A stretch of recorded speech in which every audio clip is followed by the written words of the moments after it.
Well, good day, everybody. Welcome to the Lifetime Talks Training Podcast. And today we are going to talk all about an industry that's absolutely booming right now, and that's the CBD industry. And we have one of the best, Miss Jen Palmer, who's a naturopathic doctor and director of education for Charlotte's Web CBD and clinic. And I can't thank you enough for jumping on and, really informing the world about, the goods, the bads, and the uglies about this. Thank you so much for this opportunity. I'm really happy to be able to chat with you, and we're really excited for our partnership coming up. Well, likewise. Now, I know that you are a naturopathic doctor, and I would love for you to kind of say what happened. Like, well, how did this start to incorporate, and how did you kind of, I don't know if you've changed your career to solely working for Charlotte's Web and versus seeing patients. I graduated from my naturopathic medical school in 1999, and I slipped right into a job working in the dietary supplement industry doing consulting. And it just kind of snowballed from there. And so I really never went off and started a clinic, which is the traditional route. I've been working in the industry for over 20 years now. So Nice. I'm an oldie. But yeah, I really love this opportunity to do education to larger crowds. I was just talking to a naturopathic friend about this yesterday, and she said, when you're in a clinic and you're seeing patients, you're seeing one person at a time, and you can see maybe 10 people in a day, right? Yeah. And so you only get to talk to 10 people. But when you have this opportunity to talk on a podcast or do a webinar or write an article, you can hit hundreds or thousands of people. Yeah. And so I've always kind of enjoyed that aspect of being an education director. And so I was always been in the dietary supplement industry. And then I started to learn about CBD actually through my furry friend, Cosmo.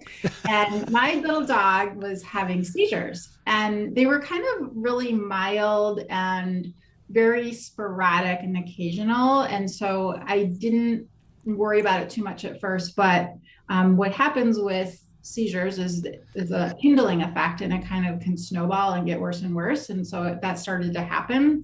So we went to the vet, and I said, I'm really not into giving these anti-seizure medications. I know they can be really hard on the dog's body and it can really affect their personality. And I said, what do you think about this CBD stuff? And so this was, many years ago. And my vet was like, well, I heard of it, it might work, let's try it. And so I went off and tried that on my own, and had such great results with little Cosmo that I just was so fascinated by this ingredient because, as you know, like dietary supplements and vitamins and minerals are great and good for us, but you don't usually see this like really profound effect that's so immediate. Mm-hmm. And so I was like, this is a really special plant compound, and I wanted to learn all about it. And eventually my career path just led me to work with Charlotte's Web, which is, the best company in the industry, and they're the pioneers of the industry. So I felt really fortunate to be able to pair up with such a great company. That's great. Well, again, so there's dog and then transfer to human, right? And, why do you feel this industry is just absolutely exploding? Well, I think it's because it works really well. I mean, yeah. I had such a profound effect with my animal, and then I personally started using it, and I found it really helped get through like stressful situations. And that's just such a common problem in our world these days, is we're all dealing with extreme stress. And so when you have a nutritional supplement that can help with that and help you get through it and help you feel calmer and just help you cope with your day, that's going to be something that's really profound, and people are going to catch on to it. And I think, through word of mouth, people heard about it, family and friends told each other about how great it is. And the industry has just been, booming ever since that. Well, great. Well, why don't we jump into the science and kind of the health benefits and, how does it work? So CBD really stands for cannabidiol. And to just kind of superficially get into the science, the way it works is it helps with our endocannabinoid system. So I don't know, did your doctor ever talk to you about your endocannabinoid system? Not once. Mine neither. It's a really weird thing. Yeah. So we discovered the endocannabinoid system in humans in 1990.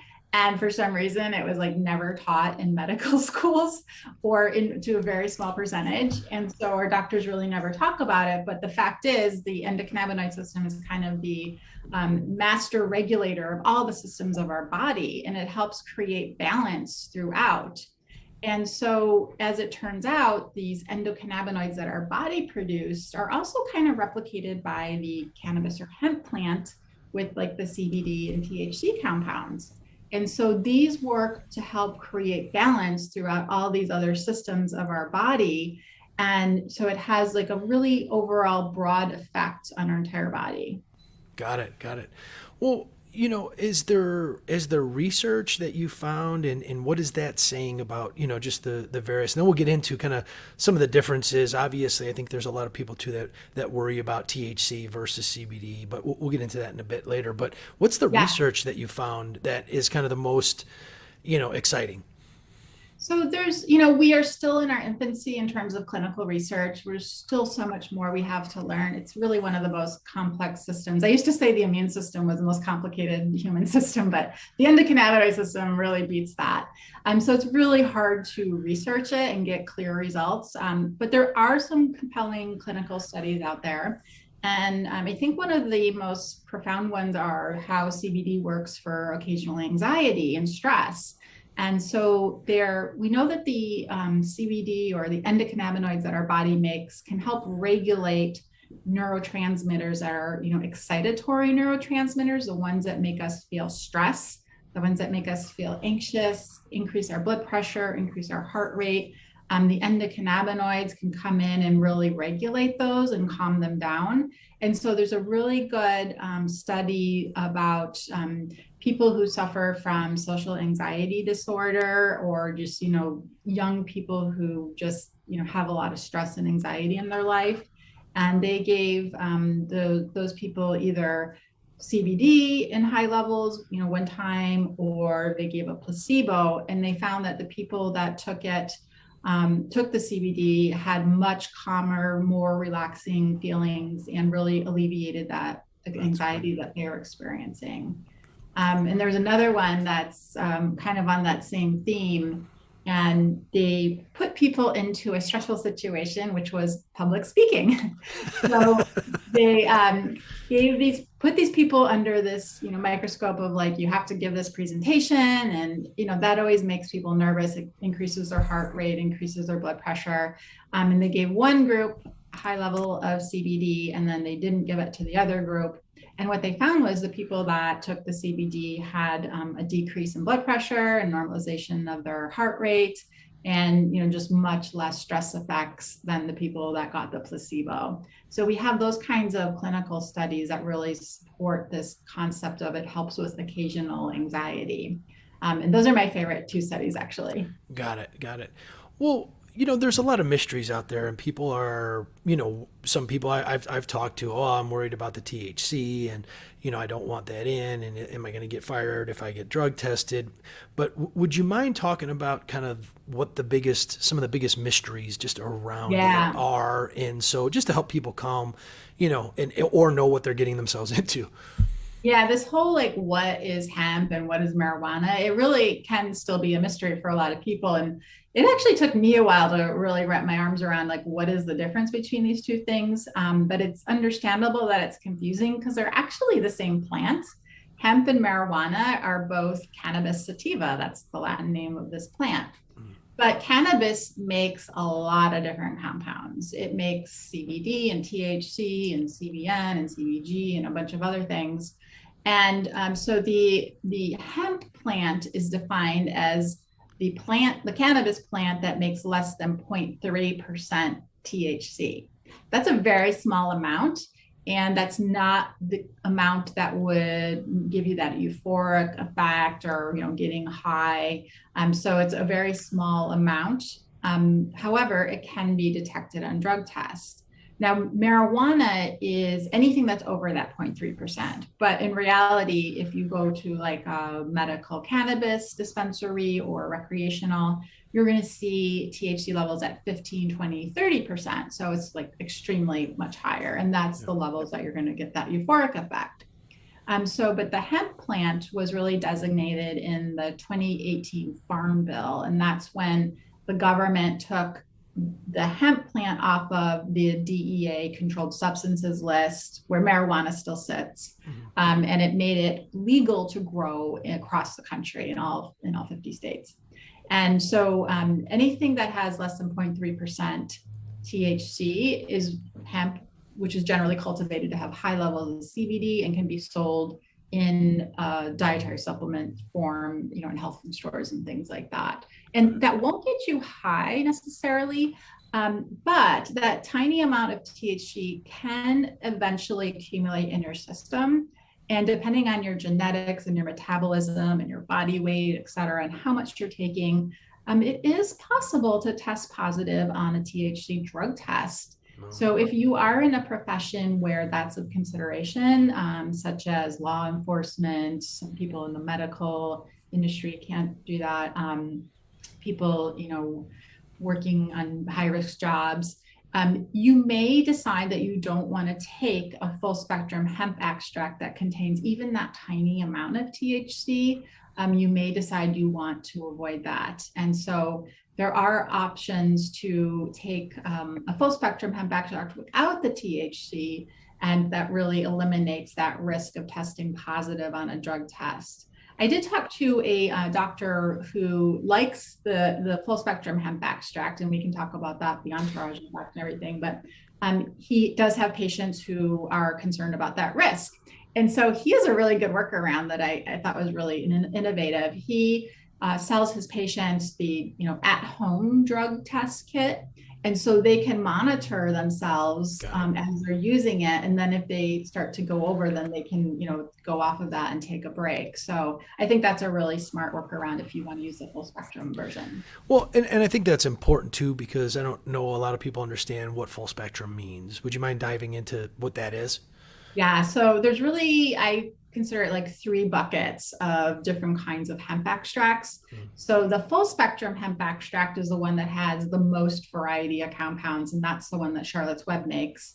And so the hemp plant creates these phytocannabinoids like CBD, THC, CBN, et cetera, terpenes, essential fatty acids, phytosterols, all these like really good compounds that have nice health benefits. And so when you do a full spectrum hemp extract, you're using either carbon dioxide or alcohol to extract as many of those great compounds that the hemp plant has to offer. So that's a full spectrum hemp extract. And what happens with that is you get this entourage effect. So that means that all of those different compounds, they work together and they boost the activity of that CBD. And so you don't have to take as much and you get a really great benefit.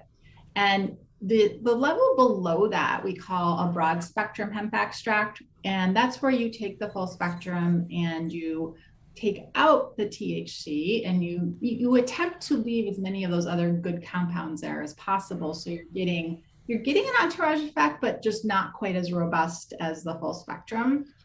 And then the level below that is what we call a CBD isolate. And as that sounds like, it's when they take just that CBD out of the plant. And so you're not getting any of those other beneficial compounds to support it. And it's really profound, the difference, how that works in the body, because researchers have found that you may need to take like 10 times more of the CBD isolate to get the same benefit as a full spectrum hemp extract. Wow. So that's a really big difference. And that's where you start to see taking really high levels where you're really kind of making your liver work harder, and it may increase your liver enzymes as a result. Got it. And when you say something like really high levels, obviously that's subjective for the person. What would you consider a high, when you say high level where it could potentially impact the liver, what would you say those numbers are? Well, the general average amount people are taking on a full spectrum would be 50 milligrams of CBD. People taking CBD for, there's actually an approved drug. It's a CBD isolate called Epidiolex. And that's an FDA approved drug for controlling seizures. And the amount that they recommend taking for an adult is about 1,500 milligrams of CBD. So that's really a lot more than what we use Yeah, for everyday usage in the full spectrum version. got it. So that's, that's a CBD isolate. So it really works completely different. Got it. And would you mind spending a little time too talking just about some of those other the compounds that are in the full spectrum and what have I don't know if it's science or just empirical evidence of taking it, what those things impact and the positive benefits of those. Yeah, so we have a wide variety of phytocannabinoids, which are kind of the similar compounds that our body makes. We still have so much research to do. We have mostly in vitro, like lab studies on those, but CBG, for example, is one that is known to, or that we believe to help decrease inflammation in the body. Then there's CBN, and that one where I think maybe helps with sleep and has kind of a sedative effect. CBN is actually made as THC degrades. So if you have, the marijuana plant with THC and it gets old and it ages, it actually degrades into this cannabinoid called CBN. And so we'll see that on the market for sleep formulas primarily. And then we have terpenes in these full spectrum hemp extracts. And terpenes are really cool because they are kind of like an essential oil of the plant. And terpenes are in all kinds of plants. So a pine tree, that piney smell that we get, that's a terpene called pinene. In lemon, there's a terpene called limonene, which is that lemony smell. And so in cannabis, we have those terpenes and a mix of a bunch of other ones. And so depending on the strain of cannabis or hemp and the genetics, you'll get a different variety of terpenes, and they all kind of have a different benefit. An example of one is called linalool, which is like a very relaxing terpene. It's kind of like you've ever done aromatherapy and you smell the lavender and it's just like a calming feeling. That's the terpenes in that. Some of the terpenes are a little more stimulating and uplifting, and they all kind of have their own characteristics and flavor. So, every cannabis genetics can have a different effect on the body depending on the terpenes and the phytocannabinoid content. Got it. This is fantastic.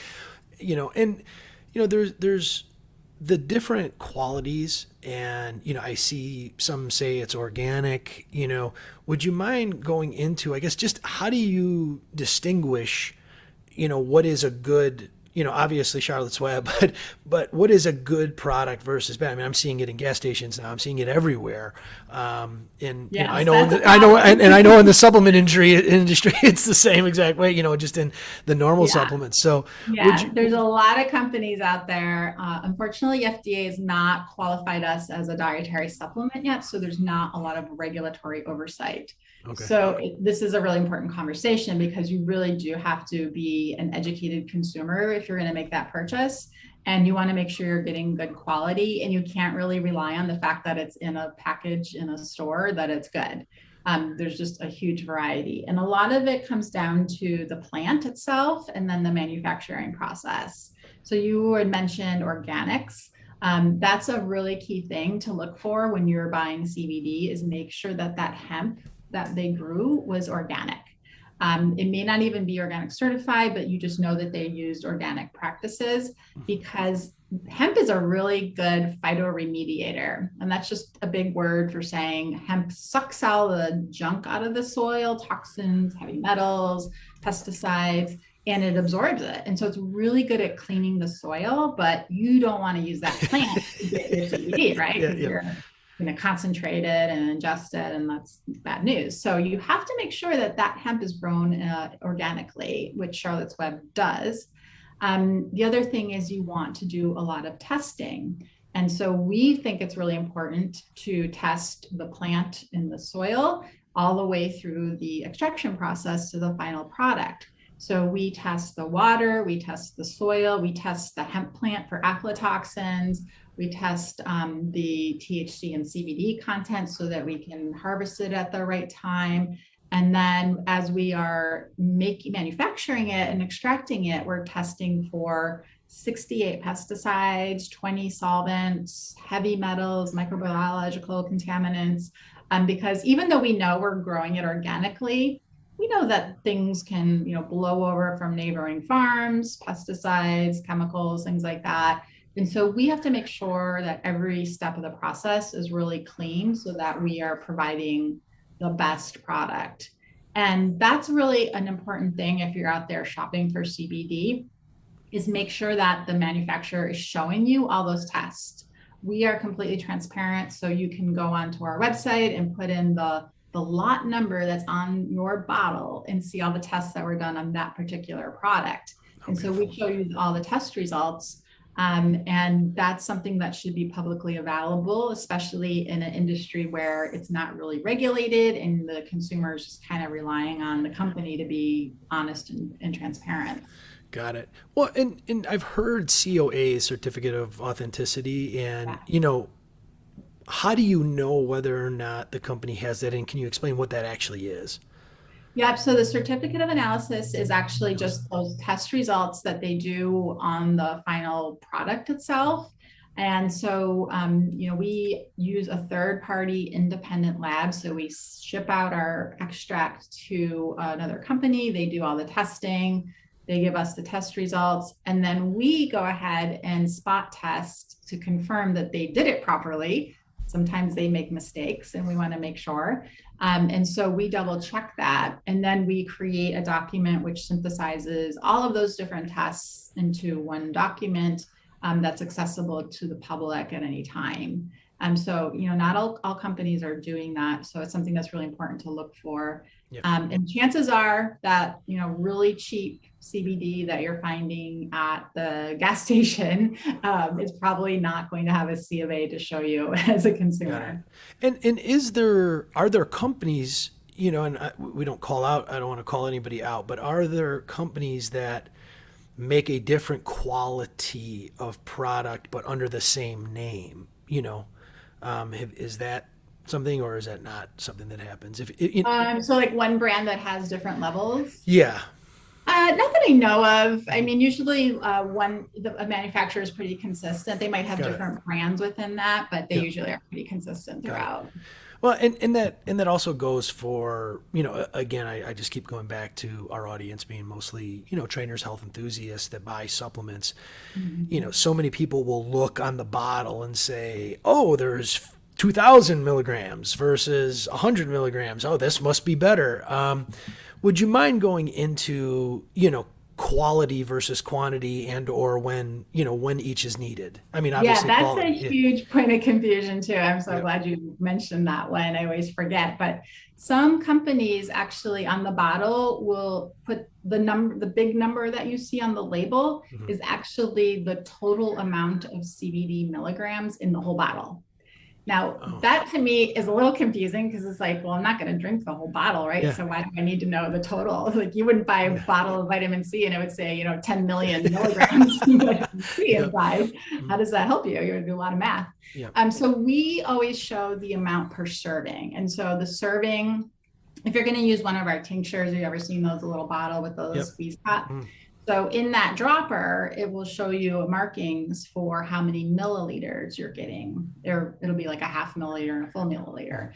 And so we show the number on our label. It'll say 17 milligrams of CBD. That's in one dropper full, a milliliter.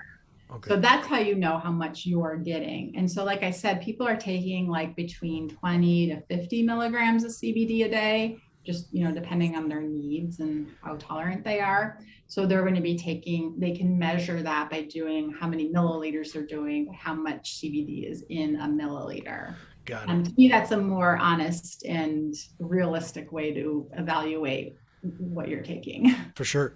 And then are there in any of the studies that there's clinical dosage, where, so often, again, in the normal supplement industry, coenzyme Q10 or whatever the thing is, but yet they put it in such a little Yeah. quantity that it doesn't actually impact. So people think, hey, I'm not spending as much, but you're actually not even getting Yes. a fifth Not of like the what you kidney need. thing. Yeah. So is there anything that you know that you can share with the audience with regard to, that aspect? Yeah, it's a little different with CBD. It's a little bit more unique. I people always ask that question, like, how much should I take?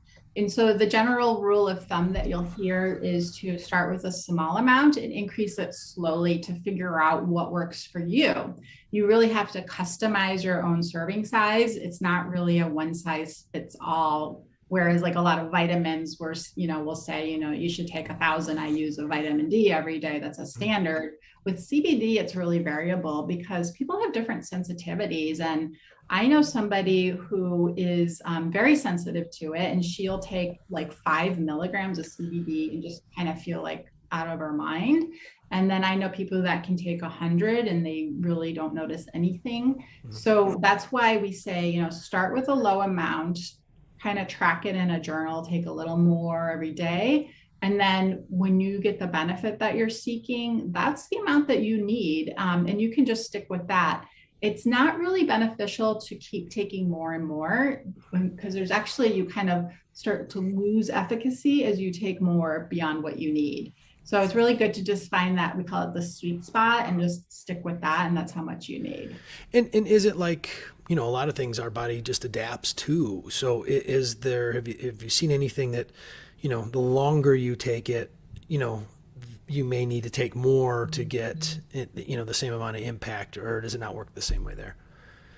I We don't have definitive research on that, but my experience has actually been the opposite. Oh, wow. So I told you about the endocannabinoid system. Our body makes endocannabinoids, and it, helps create balance throughout. And we sometimes become, deficient in making the amount that we need. And that's where CBD can jump in and really support that. And so at some point, it feels like if you're taking it for a while, you're kind of got your body back in gear, and you can take a break from it and you don't need it for a while because your endocannabinoid system is functioning really well. And so I found it, instead of having to take more and more, I found I just don't need to take it for a little while. And then, if I start to need it again, I can go back on it. So I haven't seen really a tolerance develop in people Got so it. far. That's good. Good.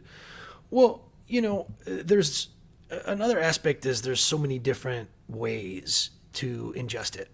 So, obviously there's tinctures and there's the rubs, and then there's the gummies and the candies, and then, there's even inhalation. Would you Yeah. mind just going through, and explaining the why, why are Yeah. some better? And then, obviously some of the risks, if any, with any of them.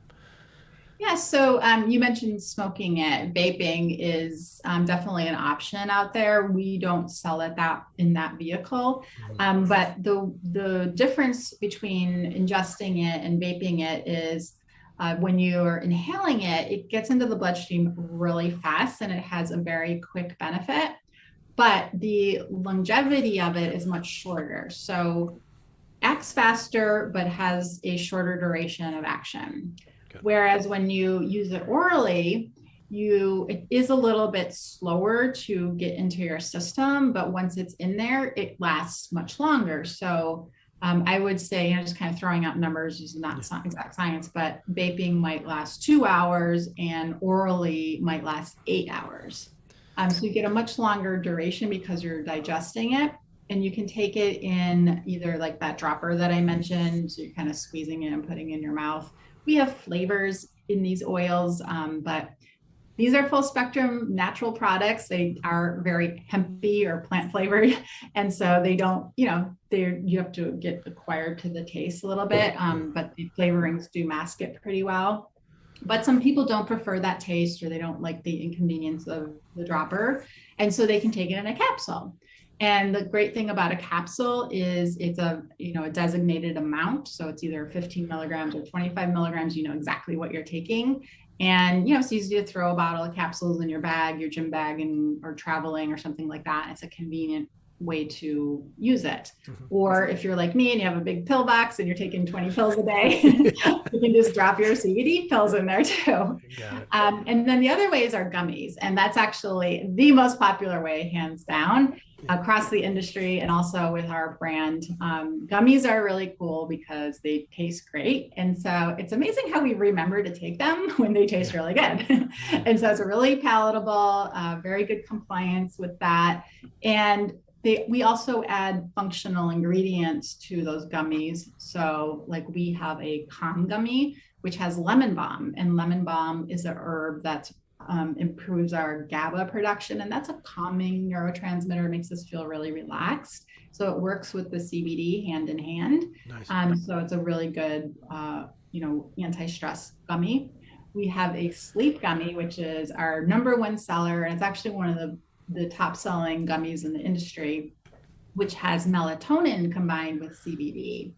And I do love this one myself as well. It's got a great raspberry flavor and it just works like a charm. For some reason, there seems to be some magic happening when those two ingredients combine. I'll tell you too, and I've taken the sleep, and I've been, I've also almost a month now been using an app called Whoop, which we've used, and Whoop basically does several other things, but it gauges sleep. So you wear, this is the Whoop band, and you gauge it, and then it tells you how much and what kind of sleep you actually, and how many hours you spent in deep sleep and REM sleep.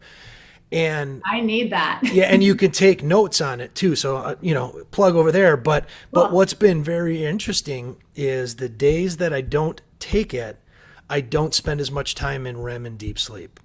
Ooh, and that's been about 3 out of 5 times, I'm playing around with, things and just kind of seeing how it impacts you. So, yeah. That's a great experiment. I really do want to try that. That deep sleep is really important because that's when our body is restoring and recharging. It's when our immune system's really active. It's when we're healing and regenerating. So it is important to get those deeper levels of sleep because getting a long amount of sleep where it's superficial is not really going to be that beneficial to you. Yeah. So that'd make a good research study. Yeah, for sure. Now, is there is there certain things that are more beneficial taking a certain way? Meaning, is there something that maybe a gummy provides that a capsule or a tincture or inhalation would not, or vice versa? Only in terms of the fact that we have those extra herbs in those gummies. Okay. Other than that, it's really the same CBD. And all of the gummies and the some of the tinctures and the capsules are all made with our CO2 carbon dioxide extract to pull out the CBD and all those compounds. Mm-hmm. And so we're using that same oil, grown by the same farmers in the same extract method and putting it in all those different variations. So you're getting the same quality and consistency no matter which one you choose. I just say do the one you like and the one you're going to stick with instead of feeling like you are supposed to do something, because we're all human and if we don't like it, we're not going to stick with it. Our compliance is going to be poor and it's just not going to work. And it sounds to me, obviously there's, the other health risks with vaping it or whatever, but it almost sounds why if it's a product and you want it in your system, then why would you even resort to that style versus going through, a pill or a tincture or a gummy? Yeah, that's a big reason why we didn't do it that way. Yep. I mean, we don't know the health risks to vaping or smoking, even marijuana. Of what happens in the lungs. So it just doesn't seem like a reasonable risk to take. Got it. Perfect. Well, let's dive into, there's a million products out there and, I've seen it from, beauty products, where, it's skin and different things like that. There's obviously sleep, anxiety, focus, recovery, but would you mind talking through, kind of, do you have skin products and why would somebody want to put it on their skin, versus, or for whatever reasons, whether it's, wrinkles or whatnot. I don't know. Yeah. So, the topical applications are fairly restricted in terms of what we're allowed to make claims on. And we don't have a ton of research on it yet.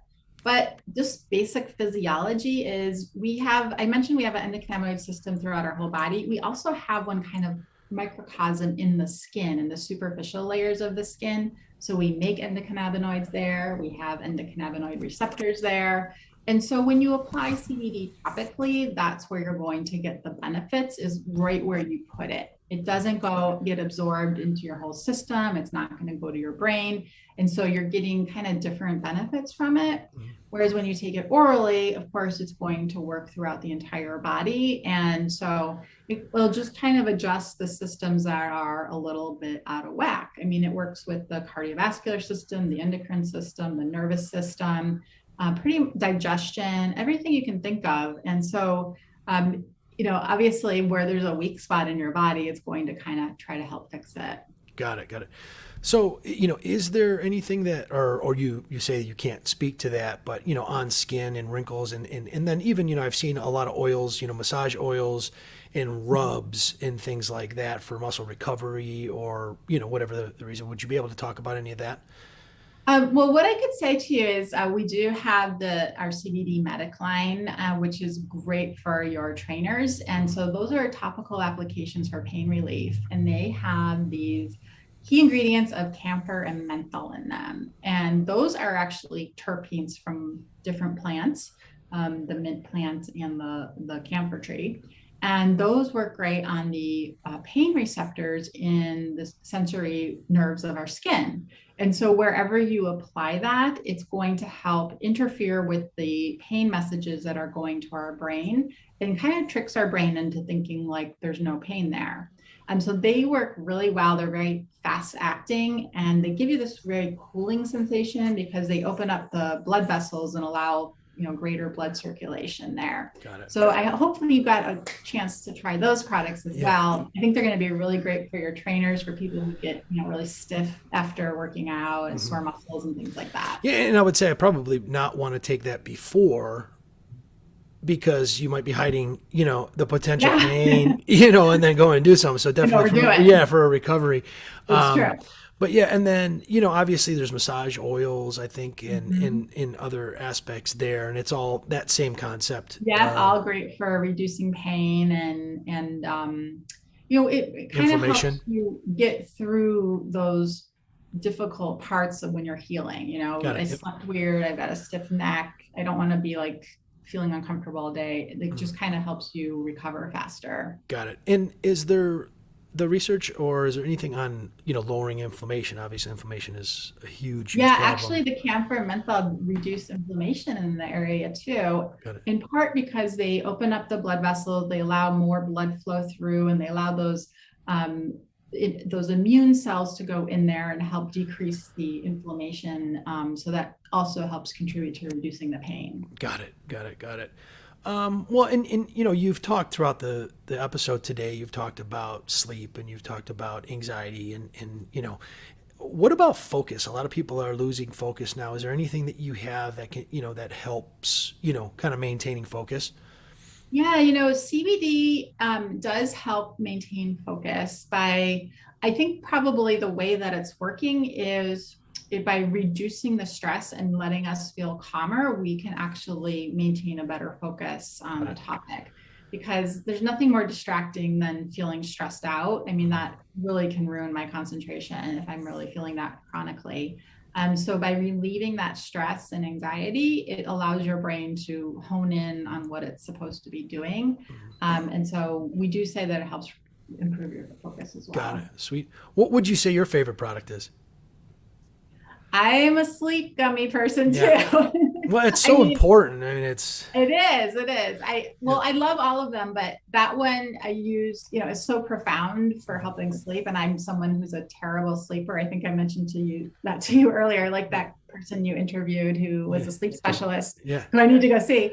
But those, the sleep gummies really do help me get through it. And the raspberry flavor is just amazing. So, and the other one too, we didn't talk about was the recovery, because it's got the turmeric in it. And I forget what else. Ginger and curcumin are great for reducing inflammation and supporting joint health.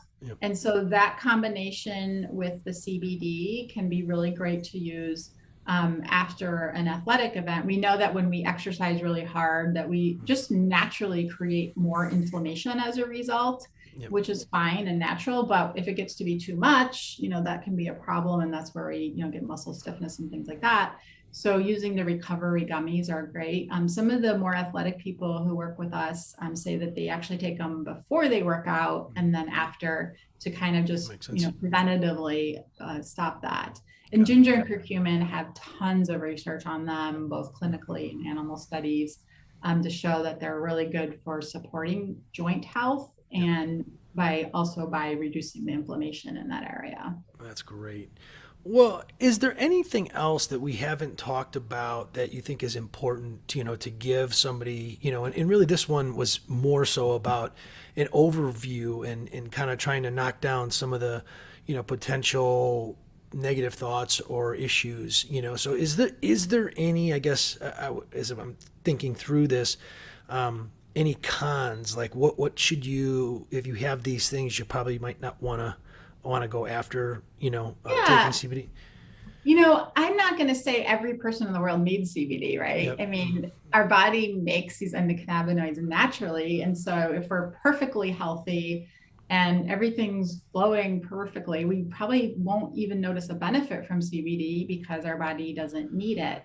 But I kind of liken it to the whole vitamin D story. I mean, we all know vitamin D is super important for our health. There's been thousands of research studies in the past decade that have proven that.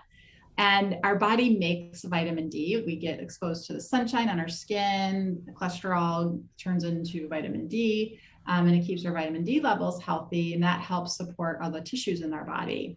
And then if we don't get enough vitamin D from sun, like in the dead of winter up in the north, we can take vitamin D. That's why you move. That's why you just move. That's why you move to Florida.